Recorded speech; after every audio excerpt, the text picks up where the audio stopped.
ফরজ গোসল করার পদ্ধতি হলো, আপনার গোসল ফরজ হলে বাথরুমে গোসলখানায় গিয়ে সর্বপ্রথম আপনার শরীরের যে জায়গায় নাপাক লাগছে বা কাপড়ের যে জায়গায় নাপাক লাগছে সেই জায়গাটা কি করা, পরিষ্কার করে নেওয়া আগে।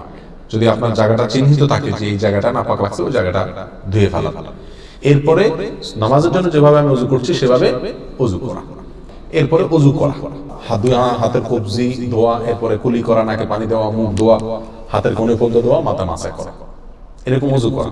ওযু করার পরে এবার আপনি গোসল করেন, সেটা শাওয়ার দিয়ে আপনি মাথার উপরে পানি ঢেলে হোক আর আপনার মগ দিয়া হোক, যেভাবে হোক আপনি গোসল করেন।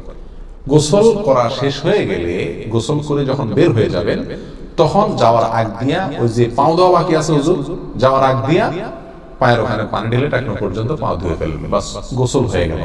এই বিষয়ে আপনার শরীরের প্রতিটি অঙ্গের প্রতিটি জায়গায় পানি পৌঁছানোর চেষ্টা করতে হবে। প্রকাশ্য অঙ্গ যেগুলো, নাভির প্যাচ থেকে নিয়ে, বগলের নিচ থেকে নিয়ে, আঙ্গুলের চিপা থেকে নিয়ে, প্রত্যেকটা জায়গায় যেন পানি যায়, সেজন্য সেখানে পানি পৌঁছানোর চেষ্টা করতে হবে। ডলার দরকার হলে ডলবে, যেভাবে ওখানে পানি পৌঁছাতে হবে। কানের প্যাচের ভিতরে, একেবারে গভীরে না, প্যাচগুলোর ভিতরে যেন পানি যায় সেদিকগুলো খেয়াল রাখতে হবে। কোনো একটি জায়গা যদি শুকনা থাকে তাহলে কি হবে না, ফরজ গোসল হবে না।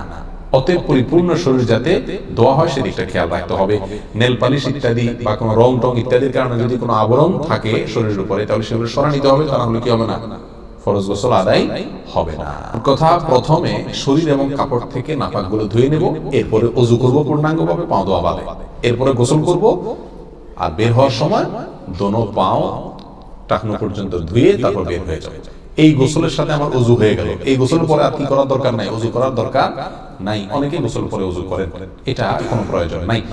তবে কেউ যদি গোসল করা অবস্থায় তার পেশাব চলে আসে, অনেকে আছে পানির স্পর্শ লাগলে পেশাব বেশি আসে, তো গোসল করা অবস্থায় যদি তিনি পেশাব করে দেন বা ওযু ভঙ্গের কোনো কারণ তার ভিতরে আসে, তার বায়ু ছাড়লেন, তাহলে তো সেক্ষেত্রে ওযু যেটা শুরুতে করছিল ওটা তো আর নাই।